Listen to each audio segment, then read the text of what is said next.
રાત્રે સૂતી હોય ને એના શૂટિંગમાં તો રૂમમાં ઘૂસી જાય આવા એના વડક વગેરે પછી તો મારું જ ને એને. આ ભંગારના ભાવ જે રહ્યો ને જે લોકોને ભગવાન માને હું એને ભંગાર માનું. ખજૂરે બીજા લગ્ન કર્યા ના કાલે જે મેં લાઈવ કર્યું હતું ને એ તો ખાલી ટ્રેલર હતું, હજુ પિક્ચર આખું બાકી છે. નમસ્કાર દોસ્તો, અસ્મિતા ન્યૂઝના આ પોડકાસ્ટમાં ગુજરાતમાં જે મુદ્દો હાલ ખૂબ ચર્ચામાં છે અને એ મુદ્દો લોકો એ જાણવાની કોશિશ કરી રહ્યા છે કે આ મુદ્દો શું છે અને એ મુદ્દો જે વ્યક્તિ લાવ્યા છે અને એ વ્યક્તિને ગુજરાતમાં ખૂબ ફેમસ વ્યક્તિ છે અને એ મુદ્દો એમને મૂક્યો છે અને એ મુદ્દો હાલ ચર્ચાનો સોશિયલ મીડિયામાં પણ વિષય બન્યો છે. ત્યારે આ મુદ્દે આખો શું છે, એના પાછળના રહસ્યો શું છે, એના રાજ શું છે એ જાણવા ખૂબ જ્યારે ઉત્સુક છે ત્યારે ગુજરાતની સમક્ષ જે ખજૂરભાઈનો ચહેરો લાવવાવાળા છે એ કીર્તિબેન પટેલ આપણી સમક્ષ આ પોડકાસ્ટમાં ઉપસ્થિત થવાના છે. તો વિશેષ અને વધારાની ચર્ચા અને આખો મુદ્દો જાણવાની કીર્તિબેન પટેલ પાસેથી આપણે કોશિશ કરીશું. તો મળીએ કીર્તિબેન પટેલ કે જેમને સોશિયલ મીડિયાના સ્ટાર તરીકે ઓળખાય છે અને ગુજરાતમાં લગભગ કોઈ એવું વ્યક્તિ નહીં હોય કે કીર્તિ પટેલને એના નામથી ના ઓળખતું હોય. આપણી સાથે છે સોશિયલ મીડિયાના સ્ટાર એવા કીર્તિબેન પટેલ. તો કીર્તિબેન, આમ તો તમે સોશિયલ મીડિયામાં વારે વારે ચમકતા હો છો, પણ આ વખતનો તમારો જે ચમકવાનો મુદ્દો છે એ ચર્ચાનો વિષય બન્યો છે અને ખજૂરભાઈને લઈને તમારો જે વિવાદ સામે આવ્યો છે, ગઈકાલનું તમારું લાઈવ હતું, તો લોકો એ જાણવા ઈચ્છે છે કારણ કે લોકોએ ખજૂરભાઈનો એક સેવાકીય ચહેરો મસીહા તરીકે, એમને ભગવાન તરીકે અને નિરાધાર લોકોની મકાન આ બનાવતા હોય એ સેવાકીય પ્રવૃત્તિ કરતા જોયા છે. પણ તમે જે વાર્તા રજૂ કરી છે અને ગઈકાલે જે એમના જે લઈને જે કાંઈ લાય કર્યું હતું એ બાબતમાં અમારા થોડા સવાલો છે ને એમની બાબતે આપને પૂછવું છે. તો સૌ પ્રથમ તમારી મુલાકાત ખજૂરભાઈ સાથે કેટલા વર્ષ પહેલા અને ક્યારે અને કેવી રીતે થયેલી?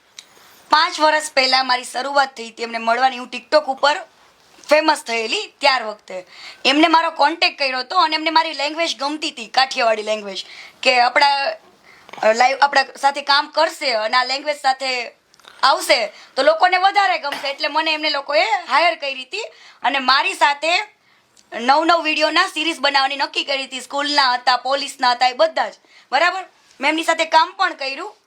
પણ સેવા કરવી ને એ તો આપણો માનવ ધર્મ છે અને સેવા કરવી એ ખૂબ સારી વાત છે, એને હું વિરોધ કરતી પણ નથી અને કરવા માંગતી પણ નથી. પરંતુ આજે રાવણ જેવા રાવણનો પણ અહંકાર તૂટ્યો હતો ને, આ એવી વાત છે કે આજ દિવસ સુધીમાં હરેક મેં મીડિયામાં એના જોયા છે, ન્યૂઝ મીડિયામાં એના ઇન્ટરવ્યુઝ જોયા છે, બધું જોયું છે અને અત્યાર સુધીનું જે કંઈ પણ મેં ભેગું કર્યું છે ને, અને કાલે જે મેં લાઈવ કર્યું હતું ને એ તો ખાલી ટ્રેલર હતું, હજુ પિક્ચર આખું બાકી છે. અત્યાર સુધીનું ટોટલ વસ્તુ, ક્યાંથી ફંડ આવે છે, કોને મોકલ્યું છે, ક્યાંથી આવ્યું, કેવી રીતના આવે છે, કઈ રીતના લોકો એક્સેપ્ટ કરે છે ને ફંડને, એ ટોટલી માહિતી લઈને બેઠી છું. કેટલી બહેનો દીકરીઓ સાથે ખોટું થયેલું છે ને કેટલી બહેનો દીકરીઓ માટે એને એવું કર્યું છે કે કોઈ પણ છોકરી એના ત્યાં કામ કરવા આવે ને એટલે આ ભાઈ પહેલી વાર વિડીયો સારો બનાવે, એની સાથે શાંતિથી બનાવે, થોડો ટાઈમ એની સાથે રહેવાનું, ત્યાં એને પાછું એવું છે જે એક્ટિંગ કરે ને એને પછી ત્યાં જ રહેવાનું, ત્યાં ખાવે ને એ રીતના આખો સેટ બનાવેલો છે બારડોલીમાં. એટલે પછી ધીરે ધીરે થતા છોકરીને પ્રપોઝ મારવાની, એનો ભાઈ બેન બનાવે ને આ બાજુ ત્યાં પ્રપોઝ મારે અને એવી રીતના કોમ્પ્રોમાઇઝ કરવા માટે એક્ટિવ.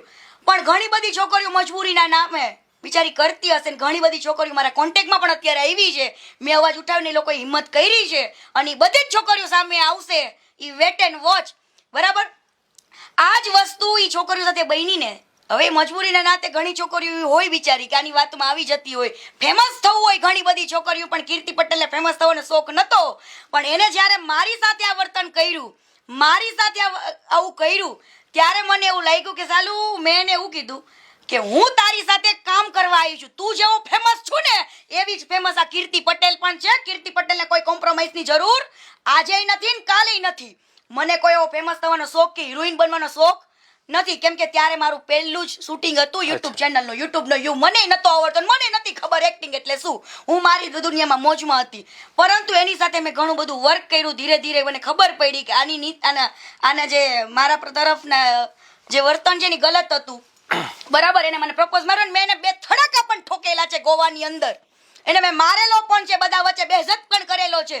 અને એ પછી મેં એને ચેલેન્જ આપી હતી કે ભાઈ તું જો તારી ચેનલ કરી શકતો હોય ને તો કીર્તિ પટેલ પણ ખુદની ચેનલ લોન્ચ કરશે. અને ત્યાર વખતે નવરાત્રીના પહેલા દિવસે ગોવાથી આવીને 5 વર્ષ પહેલા મેં મારી ચેનલને લોન્ચ કરી હતી. હરેક નવરાત્રીમાં જઈને ટિકટોકની મોજ કરીને મારી ચેનલ આવી હતી. હા, ખબર છે. ટિકટોકની મોજ કરીને કીર્તિ પટેલની ચેનલ આવી હતી. મેં મારું શૂટિંગ ખુદ સ્ટાર્ટ કર્યું હતું. હું કંગના રાણાવત જેવી જિંદગી જેવું છું કે કદાચ મૂવીમાં લેવી હોય તો લે, નતર કાંઈ નહીં, ખુદનું પ્રોડ્યુસ કરાય. મને એટલી ખબર પડી અત્યાર સુધીમાં જેટલા પણ સોંગ બનાવ્યા ને એ મેં મારા ખુદના ખર્ચે અને મારા ખુદના દમ પર બનાવ્યા છે. મને કોઈને ત્યાં કામ કરવું પણ એવી રીતના ગમતું નથી કોમ્પ્રોમાઇઝમાં. એ મારું સ્વાભિમાન ને મને મારું સન્માન વાલું છે. એટલે આને મેં વોર્નિંગ આપી હતી. અને ત્યાર વખતે કીર્તિ પટેલ બહુ ડાઈ હતી. આ દુનિયા કેવી છે સાહેબ કે ખરાબ બનાવનારી દુનિયા છે, અને જ્યારે કોઈ પણ વ્યક્તિ ખરાબ બને ને પછી આ જ દુનિયાથી સહન નથી થતું ને આ દુનિયા છે સાહેબ. આજે 5 વર્ષ પહેલાની કીર્તિ કેવી હતી? ગાળો નથી બોલતી, હે કદાચ કોન્ટ્રોવર્સી કરતી હતી તો મારો મીઠો ઝઘડો હતો ટિકટોક ઉપરનો, મીઠો ઝઘડો હતો કોન્ટ્રોવર્સી. અને એમાં કીર્તિ પટેલ ગાળી નથી બોલતી. સામેવાળાએ જે અમારી કોન્ટ્રોવર્સી કરી ની બધાય સારા હતા, એ લોકોએ મને કોઈ દિવસ ગાળ નથી આપી. અમારો મીઠો ઝઘડો ચાલતો ટિકટોકમાં પણ. પરંતુ જેમ ધીરે ધીરે આગળ વધી ને એમ ગાળો બની એટલે કીર્તિ પટેલ ગાળો બોલતી હતી. પણ તમને શું લાગે છે કીર્તિ પટેલ એક જ ગાળો બોલે? તમે આ ભંગારના ભાવ જે રહ્યો ને જે લોકોને ભગવાન માને, હું એને ભંગાર માનું છું. એ વ્યક્તિને તમારે પૂછી લેવાનું, બધા એની સાથે જે રહેતા હોય ને બધા વ્યક્તિને આના શબ્દોમાં કેટલી ખરાબ ગાળો નીકળે ને એવી ગાળ તો આ કીર્તિ પટેલની નથી આવડતી. પણ છતાં પણ જે ખુલીને ગાળ બોલે એને લોકો ખરાબ કહે છે, અને જે પીઠ પાછળ કેટલી મોટી રાજ રમત રમે છે ને એને લોકો ભગવાન તરીકે પૂજે છે. પરંતુ આ ભગવાનનો ચહેરો હજુ તો મેં એક ટ્રેલર જ આપ્યું છે, હું તમને આપીશ પુરાવા સાથે અને લઈને બેઠી છું. હું છે ને ક્યારેય પુરાવા વગર વાત નથી કરતી અને સબૂત વગર કોઈ દી બોલતી નથી.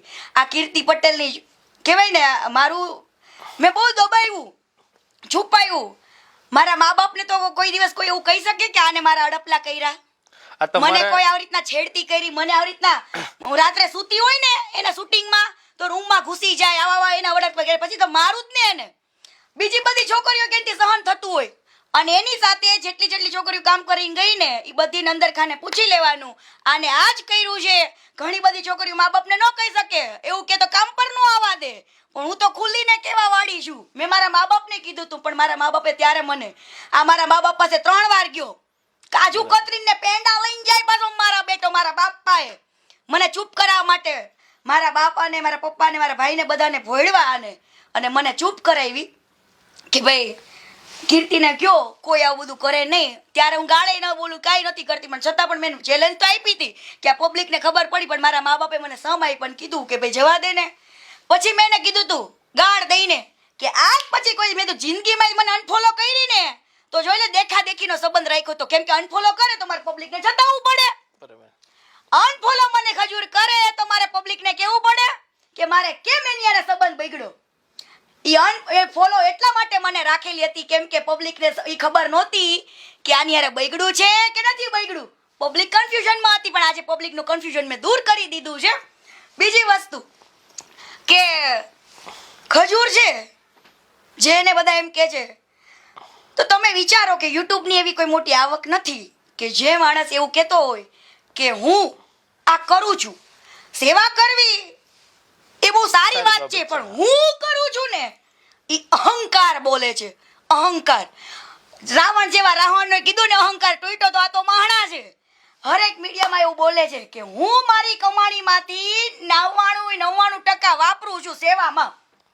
પણ આ વિવાદ આ 5 વર્ષ પહેલાની તમારી સાથેની ઘટના અને આ 5 વર્ષ પછી આ વિવાદ આવ્યો, 5 વર્ષ પછી કીર્તિ પટેલ બોલ્યા અને ત્યાં 5 વર્ષ સુધી ચૂપ રહ્યા અને અત્યારે કેમ બોલવું પડ્યું? ઈ એક સમય બળવાન છે. હંમેશા કહેવાય ને કે માણસ સમયની રાહ જોતો હોય. અને આજે કીર્તિ પટેલને બોલવું તો ઘણું, પણ એ સમય નહોતો. કેમ કે પબ્લિક તો એને ભગવાન માનતી હતી. હું એ સમયમાં જો બોલેત ને તો આ પબ્લિક મને જ ગાળો દેત. હેલે તું ખોટી છું ને આવી છું ને પલાણું દીકરો મારો કજુ મારો ભગવાન. તો તમે અનુષ્ઠાન કરો તમારા ભગવાનના ભાઈ, માળા કરો તમારા મને કોઈ જ તકલીફ નથી. તમે ભગવાન માનતા હોય તો મારા માટે પણ એ ભંગાર છે. બરાબર? ત્યાર વખતે સમય નહોતો સાહેબ. મને ઘણીવાર વિચાર આવે, અમે ચેનલના માધ્યમથી સોશિયલ મીડિયાના માધ્યમથી જોતા હોઈએ તો કીર્તિ પટેલ જે ચહેરાઓ ખુલ્લા પાડે છે અથવા તો જ્યાં કીર્તિ પટેલ હામી પડે છે કે લડત આપે છે તો કીર્તિ પટેલને ક્યાંય આમ લોકોનો કે કોઈ બીજા કોઈ જેની સામે પડે તો અમે તો તમે રાજદીપસિંહ રીબડા જેવા સાથે તમે પંગો લઈ લીધો તો તમને આમ ડર નથી લાગતો આમ જીવન? બિલકુલ નહીં. હું એવું માનું છું, સરદાર વલ્લભભાઈ એક લોખંડી પુરુષ હતા ને એના આપણે વંશજો છીએ. એક લોખંડી પુરુષનું લોહી આપણા રગરગમાં વસે છે અને એ પટેલ સમાજથી હું બિલોંગ કરું છું. કદાક્ષન હું એક વસ્તુ એમ કહું છું, કદાક્ષન કીર્તિ ગાળો બોલી, ચલો મને મારા સમાજે કદાચ અપનાવી ના અપનાવી, પણ એક પટેલ સમાજનો જો દીકરો હોત તો પટેલ સમાજનો જો દીકરો હોત ને તો મારો સમાજ આજે મારા વખાણ કરતો હોત કે ના આપણા સમાજમાં પણ કોઈ હિંમત વાળો કોઈ છોકરો છે.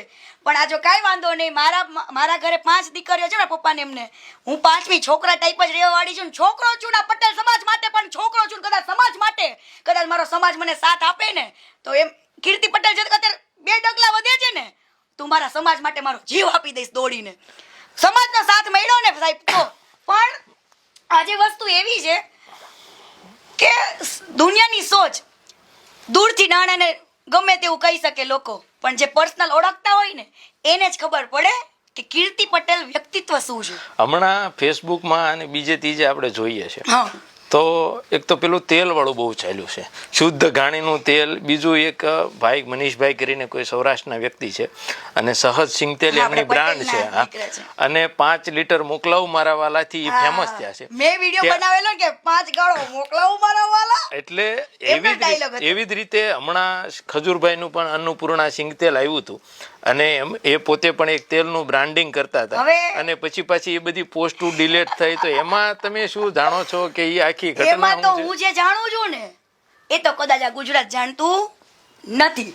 મનીષભાઈ પ્રોપર બિઝનેસ કરે છે, એક બિઝનેસમેન છે ને એને જે માર્કેટિંગ કર્યું ને મનીષભાઈએ એને તો કહીને જ કર્યું છે કે હું એક બિઝનેસમેન છું, એક બિઝનેસ કરું છું.